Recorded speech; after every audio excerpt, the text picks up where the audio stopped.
Sen mendan pul so'ra, tushundingmi?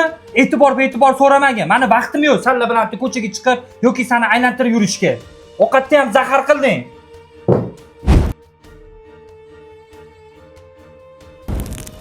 O'rtoq, zo'r narsalar olib kelasan-da. O'zi seni bitta maslahatli ish bo'yicha chaqirtirgan edim. Nima masala bo'yicha chaqirtirgan eding? Erim anchadan beri o'zgarib qolgan. Seni bersang deb o'tuvdim. Voy, jinnimisan? Shuncha yildan beri yashasang, endi sinatmoqchimisan? Sen men aytgan narsani qilib bergin. Nomerini ber, keyin o'zing afsuslanib qolmasang bo'ldi. Alo. Assalomu alaykum. Menejerlik bo'yicha telefon qilayotgandim.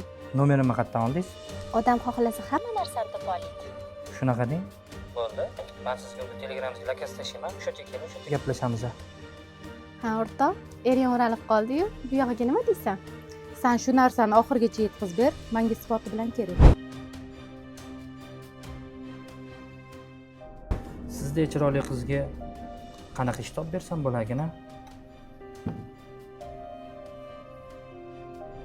Mani soham o'zim menejerlik. Siz qanaqa ish bersangiz ishlayveraman. Unaqa bo'ladigan bo'lsa, Kakrazimizda menejerlik joyi bo'sh edi. O'sha yerda sinov muddatida ishlab turing.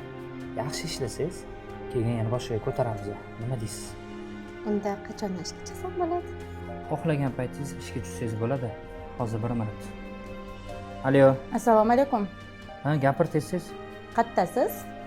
Biznes hamkorim bilan birga suhbatlashib o'tirdik. Qachon kelasiz? Bo'pti, o'zim qoraman senga. Ko'p qo'ydilar. Xohlasangiz hozirdan ishga tushsangiz ham bo'ladi. Menga qarab, ukam ishini tashlaganda ma'lum qizi hamma ish bilan tanishtirib chiqqan. Albatta. Menga qarang dedi. Menga hech qanaqa ishingiz kerak emas. Sizni ayolingiz meni dugonam bo'ladi. Erim sinab bergin degandi. Gumonlari bekorga emas ekanda.